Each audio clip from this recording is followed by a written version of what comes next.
નમસ્કાર મિત્રો, આજે આપણે તાજેતરમાં જ બહાર પડેલા કહેવાતા અદાણી અને સેબીના કૌભાંડ વિશે વાત કરીએ. સામાન્ય રીતે તો એવું બને છે કે શેર બજારમાં કોઈ કૌભાંડ થાય તો એટલું બધું ટેકનિકલ હોય છે કે એની સામાન્ય માણસોને બહુ ઝાઝી સમજણ પડતી નથી.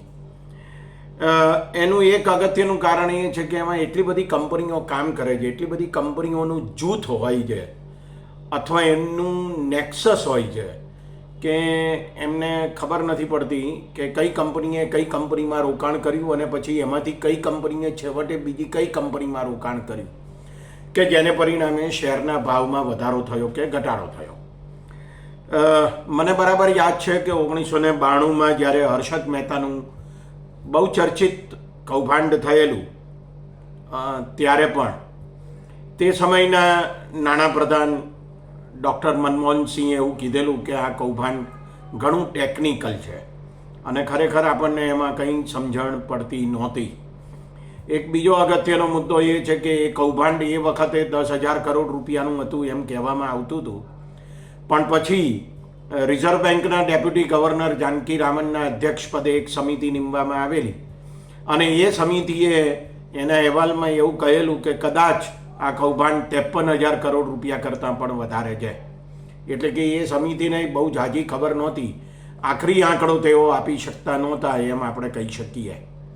તો આ અત્યારે જે અદાણીનું કૌભાંડ બહાર આવ્યું છે અથવા સેબી એમાં સામેલ છે એને વિશે જે કંઈ વાત છે તેને આપણે સમજવાની કોશિશ કરીએ. જાન્યુઆરી 2023માં અમેરિકાની હિન્ડનબર્ગ રિસર્ચ નામની એક શેર બજારમાં રોકાણ કરનારી કંપની છે કે જેણે અદાણી જૂથની કંપનીઓ દ્વારા નાણાંની હેરફેર કરવામાં આવે છે, એટલે કે મની લોન્ડરિંગ કરવામાં આવે છે એવો અહેવાલ આપેલો. અને એ પછી માર્ચ 2023માં સર્વોચ્ચ અદાલતે 6 સભ્યોની એક સમિતિ નિમિતી અને આ સમિતિનું કામ એ હતું કે અદાણી જૂથની કંપનીઓ કે બીજી કંપનીઓએ કાયદાનો ભંગ કર્યો છે કે નહીં તેની તપાસ કરે અને એમાં સેબી નિષ્ફળ ગઈ છે કે નહીં એની પણ તપાસ કરે. મિત્રો, 1991માં આપણે ઉદારીકરણ, ખાનગીકરણ અને વૈશ્વિકીકરણની જે નવી આર્થિક નીતિ અપનાવી તે પછી આપણે જાત જાતની નિયમનકારી સંસ્થાઓની રચના કરી. એમાંની એક છે SEBI, securities and exchange board of India. સંસદના કાયદા દ્વારા 1992માં આ સંસ્થાની સ્થાપના થઈ કે જે કેપિટલ માર્કેટ એટલે કે મૂડી બજાર ઉપર નિગરાની રાખવાનું કામ, દેખરેખ રાખવાનું કામ કરે છે અથવા તો નિયમન કરવાનું કામ કરે છે. આ સેબીએ પોતે નિયમન બરાબર કર્યું કે નહીં એની તપાસ કરવા માટેનું કામ 6 જણાની એક સમિતિને સર્વોચ્ચ અદાલતે સોંપ્યું હતું માર્ચ 2023માં. આ ઉપરાંત સર્વોચ્ચ અદાલતે સેબીને એમ પણ કહ્યું હતું કે તે પોતે પણ અદાણી જૂથની કંપનીઓ સામે તપાસ કરે. લગભગ 2 જ મહિનામાં 6 નિષ્ણાતોની સમિતિએ એમ કહ્યું કે સેબીએ જે તપાસ કરી છે તેમાં એમ કહ્યું છે કે બધું બરાબર છે, એટલે કોઈ પણ જાતનું કૌભાંડ થયું છે એવું કહી શકાય તેમ નથી. અને અદાણી કંપનીઓમાં વિદેશી કંપનીઓ દ્વારા પણ જે કંઈ રોકાણ કરવામાં આવે છે એ રોકાણમાં કોઈ ગેરરીતિ થઈ છે એવું કહી શકાય એમ છે નહીં. એટલે પછી સર્વોચ્ચ અદાલતે એવું કહ્યું કે સેબી ઉપર અમને વિશ્વાસ છે કે તે સાચું બોલે છે. પછી જાન્યુઆરી 2024માં સર્વોચ્ચ અદાલતે સેબીની જે તપાસ થઈ હતી એને યોગ્ય ગણી અને પછી એવું કહ્યું કે આ અદાણી જૂથની કંપનીઓના સંદર્ભમાં કોઈ પણ પ્રકારની તપાસ સીબીઆઈને સોંપવાની કે પછી સ્પેશિયલ ઇન્વેસ્ટિગેશન ટીમ એસઆઈટીને સોંપવાની જરૂર નથી. એટલે આ આખા કૌભાંડ ઉપર પડદો પડી ગયો. આ કૌભાંડ હતું કે નહોતું એ તપાસવાની જવાબદારી કોની હતી? સેબીની હતી. અને આ સેબી પોતે એવું કહે છે કે આ બધું બરાબર છે, કોઈ પણ પ્રકારની ગેરરીતિ થઈ નથી. હમણાં થોડાક દિવસો પહેલાં જ હિન્ડનબર્ગ કંપનીએ જે આરોપ મૂક્યો છે તે આવો છે. એ એમ કહે છે કે સેબીએ સર્વોચ્ચ અદાલતના આદેશ પછી યોગ્ય તપાસ કરી જ નથી. અને એ તપાસ નથી કરી એનું કારણ એ છે કે સેબીના જે અધ્યક્ષ છે બેન માધવી બુચ અને એમના પતિ ધવલ બુચ, એમણે એવી વિદેશી કંપનીઓમાં રોકાણ કરેલું છે કે જે વિદેશી કંપનીઓ પછી ભારતમાં શેર બજારમાં રોકાણ કરે છે. મિત્રો, આ એક વિચિત્ર બાબત છે. આ કંપનીઓના નામ, જે કંપનીઓમાં રોકાણ કરવામાં આવ્યું છે એ કંપનીઓ બીજી કંપનીઓમાં રોકાણ કરે છે, બીજી કંપનીઓ ત્રીજી કંપનીઓમાં રોકાણ કરે છે, પછી ત્રીજી કે ચોથી કે પાંચમી કંપનીઓ પછી ભારતમાં શેર બજારમાં રોકાણ કરે છે. અને પરિણામ એ આવે છે કે આપણને સામાન્ય રીતે સમજણ પડે જ નહીં કે કઈ કંપની સાથે જોડાયેલી છે અને કઈ કંપનીએ કેટલા પ્રમાણમાં ભારતમાં રોકાણ કરી. પણ એક અગત્યનો મુદ્દો એવો છે કે માધવી બુચ અને એમના પતિ ધવલ બુચે અને સેબીએ પોતે પણ સત્તાવાર રીતે આ આરોપો નકારી કાઢ્યા છે. હિન્ડનબર્ગનો આરોપ એવો છે કે માધવી બુચને પોતાને અદાણી જૂથની કંપનીઓની નાણાંની હેરાફેરી વિશે તપાસ કરવામાં રસ જ નથી. કારણ કે માધવી બુચ પોતે એવી કંપનીઓમાં રોકાણ ધરાવે છે કે જે કંપનીઓ દ્વારા આડકતરી રીતે અદાણીની કંપનીઓમાં રોકાણ થાય છે અને એમાંથી એમને ફાયદો થાય છે. બહુ જ સ્વાભાવિક બાબત છે આ કે વ્યક્તિને જેમાં પોતાનો લાભ દેખાતો હોય, પોતાનો સ્વાર્થ દેખાતો હોય, તેને વિશે હંમેશા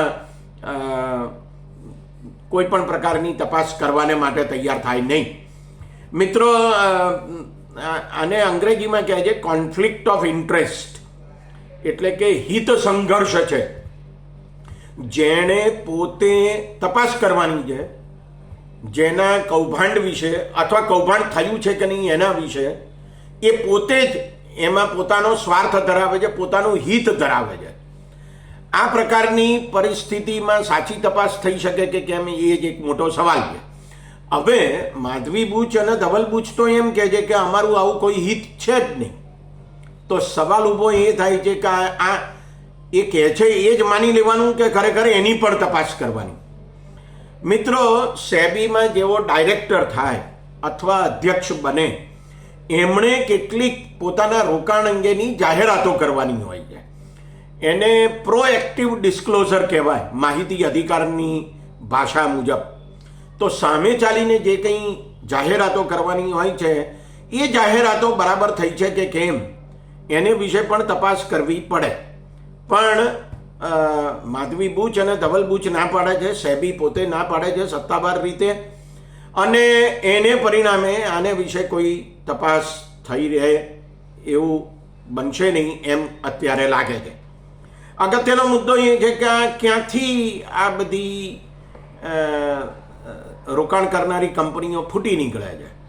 મિત્રો, શેર બજારમાં 11,219 જેટલી વિદેશી કંપનીઓ છે કે જે કંપનીઓ ભારતમાં શેર બજારમાં રોકાણ કરે છે. અને આમાંની ઘણી બધી કંપનીઓ એવી છે કે જે કંપનીઓ અત્યંત નાના નાના દેશોમાંથી આવે છે. એમાંની ઘણી બધી કંપનીઓ છે તે બર્મુડા નામનો એક નાનકડો ટાપુ છે જે અંગ્રેજોના હાથમાં છે અત્યારે, પણ એ અમેરિકા અને યુરોપ વચ્ચે જે એટલાન્ટિક મહાસાગર છે એમાં આવેલો છે. અને એની વસ્તી એ માત્ર 63,000 છે. એનું ક્ષેત્રફળ માત્ર 53 કિલોમીટર છે, 53 ચોરસ કિલોમીટર, કે જે અમદાવાદના વિસ્તાર કરતાં પણ 10મા ભાગ જેટલું હોય. હવે આટલા નાના દેશમાંથી કરોડો રૂપિયાનું મૂડીરોકાણ જ્યારે ભારતમાં આવતું હોય, શેર બજારમાં આવતું હોય, ત્યારે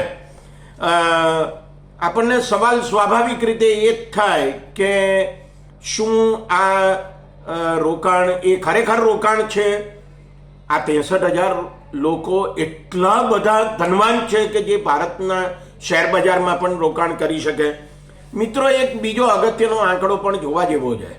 ભારતમાં જે એફડીઆઈ આવે છે, એટલે કે ફોરેન ડાયરેક્ટ ઇન્વેસ્ટમેન્ટ આવે છે વસ્તુઓ અને સેવાઓના મૂડીરોકાણને માટે, એ ક્યાંથી આવે છે?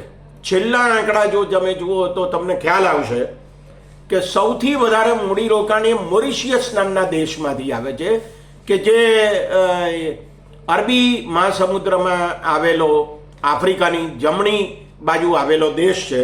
મોરિશિયસ બહુ નાનો દેશ છે અને એની વસ્તી માત્ર 13 લાખ જેટલી છે. તો 13 લાખની વસ્તી ધરાવનારો દેશ આટલું બધું સીધું વિદેશી રોકાણ કેવી રીતે કરી શકે ભારતમાં? આ સવાલ આપણે પૂછવો જોઈએ કે ના પૂછવો જોઈએ? એના પછી આવે છે સિંગાપોર, જે 23% જેટલું વિદેશી મૂડીરોકાણ કરે છે. પછી આવે છે અમેરિકા, જે 9% જેટલું કરે છે. હવે ધનવાન તો અમેરિકા છે, અમેરિકાની વસ્તી 32 કરોડ છે. એ વધારે રોકાણ કરવાને બદલે 13 લાખની વસ્તી ધરાવનારો દેશ વધારે મૂડીરોકાણ કરે ભારતમાં. આ કેવી રીતે બને એ સમજાતું નથી. એનો અર્થ એવો થાય છે મિત્રો કે અદાણી જૂથની કંપનીઓ અને બીજી આવી અનેક કંપનીઓ કે જેમાં એફડીઆઈ આવે છે, એફપીઆઈ આવે છે, એટલે કે ફોરેન પોર્ટફોલિયો ઇન્વેસ્ટમેન્ટ આવે છે, કે જે શેર બજારમાં આવે છે, એની તપાસ થવી જોઈએ. અને ખરેખર તો આમ કહી શકીએ આપણે કે આવા એફપીઆઈની રોકાણની શેર બજારમાં ખરેખર શું આવશ્યકતા છે? કારણ કે મૂળભૂત રીતે કૌભાંડ હોય એવું આપણને લાગે છે. એટલે મિત્રો, મને એમ લાગે છે કે આને વિશે તપાસ તો થવી જોઈએ, કારણ કે એ વિદેશોમાંથી આવતું રોકાણ છે અને તે શેર બજારમાં આવતું રોકાણ છે. અને બીજું કે આવું જે કોઈ રોકાણ આવે છે એ ગમે ત્યારે પાછું જઈ શકે છે. આને આપણે ઉડતી મૂડી, ફ્લાઇંગ કેપિટલ તરીકે ઓળખી શકીએ. એટલે કે એ આજે મૂડીરોકાણ કરે છે અને મહિના, 2 મહિનામાં, 5 મહિનામાં એ મૂડીરોકાણ જતું રહે છે. કારણ કે એ ભારતમાં કોઈ ઓફિસ નાખવામાં આવે, કોઈ કારખાનું નાખવામાં આવે ને કોઈ વસ્તુ કે સેવાઓનું ઉત્પાદન કરવામાં આવે, એવા પ્રકારનું એ રોકાણ હોતું નથી કે જે શેર બજારમાં થાય છે.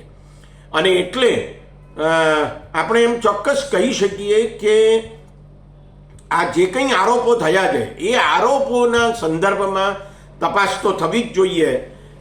માધવી બુચ અને તેમના પતિ ધવલ બુચ એમ કહે કે આવું કશું છે જ નહીં અને અમે તો અમારું રોકાણ બધું જાહેર કરી દીધેલું છે, તો એ કેવી રીતે માનવું? એ જ મોટો સવાલ છે.